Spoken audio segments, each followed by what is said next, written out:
मुझे 70 दिन के ऊपर हो चुका है अपने प्रोडक्ट को बिल्ड करते हुए। एंड इससे पहले मैं 3 साल तक कॉर्पोरेट में वर्क भी कर चुका हूँ। और मैंने एक चीज तो रियलाइज कर ली है कि चाहे आप किसी कंपनी में वर्क करो, चाहे कोई प्रोडक्ट बिल्ड कर रहे हो, और मैंने इन 3 सालों में एक दिन भी ऐसा नहीं किया जिस दिन मैंने कोडिंग ना करी हो।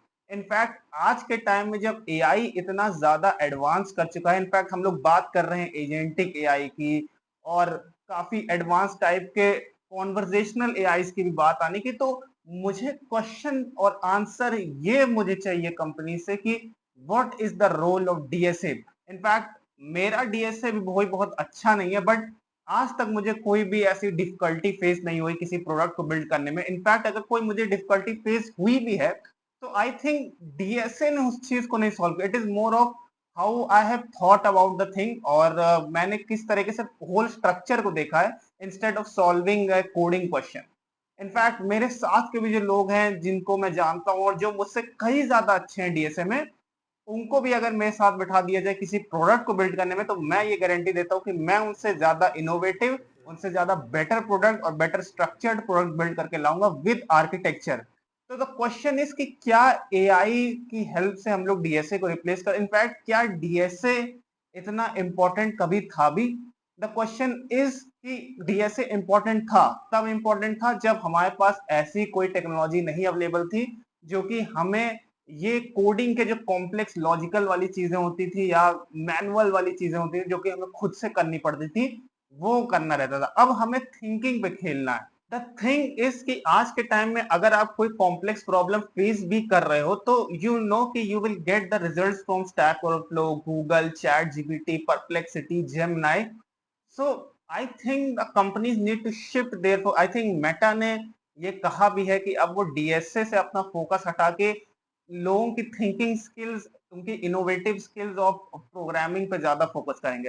एंड मुझे भी लगता है ये आज के टाइम में बहुत ट्रू है। डीएसए इंपॉर्टेंट था, आई एम नॉट सेइंग कि डीएसए इंपॉर्टेंट नहीं। इनफैक्ट थोड़ी नॉलेज, कंप्यूटर के बेसिक्स की नॉलेज, डीएसए के डेटा स्ट्रक्चर्स की नॉलेज, वो एल्गोरिथम की कुछ कुछ नॉलेज हर कंप्यूटर साइंस के स्टूडेंट को होनी चाहिए।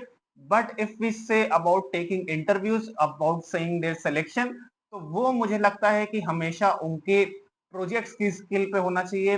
वो होना चाहिए कि कितने इनोवेटिव सॉल्यूशंस वो बिल्ड कर सकते हैं। And I think a new criteria that is not DSA, उस पे हमारा असेसमेंट बेस्ड होना चाहिए। मैंने ये रियलाइज किया कि मैंने बहुत सारे एप्लीकेशंस बिल्ड करे हैं, बहुत सारे एप्स बिल्ड करे हैं, जी सॉल्व भी किया है, एंड बहुत सारी हैकाथॉन में भी बैठ चुका हूँ। बट स्टिल आई थिंक जो मेरा फैक्टर रहा है कि सिर्फ और सिर्फ डीएसए की वजह से आई थिंक मुझे उतनी बड़ी अपॉर्चुनिटी नहीं दी गई। Why? Because my DSA was lacking, and the first and the only criteria for the selection in the company was DSA. But मैं इतना जरूर जानता हूँ कि I can perform 10x more better than the people that work in these high level company. I can build a much better product.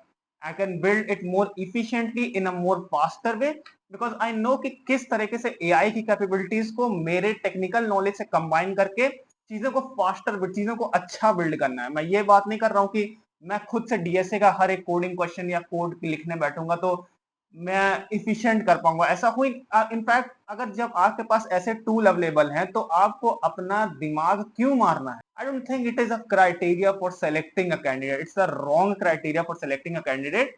And building a product, and किस तरह के जो फीचर से काम करेगा, कितनी फास्टली वो डिलीवर करेगा, वो डिपेंड करता है कि उसकी कितनी अच्छी स्किल्स हैं टेक्निकल और एआई की डीएसए वाली स्किल्स को कंबाइन करके फीचर्स को डिलीवर करने में। इनफैक्ट जो हमारे प्रोग्रामर्स बैठे भी हैं SD2, SD3, वो भी आजकल सब कुछ एआई से ही कर रहे हैं।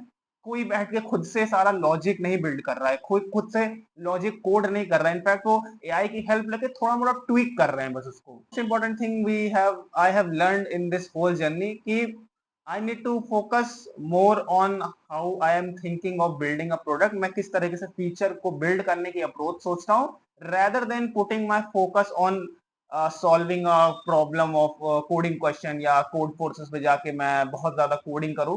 This is the learning I have taken from 70 to 73 days of building this product.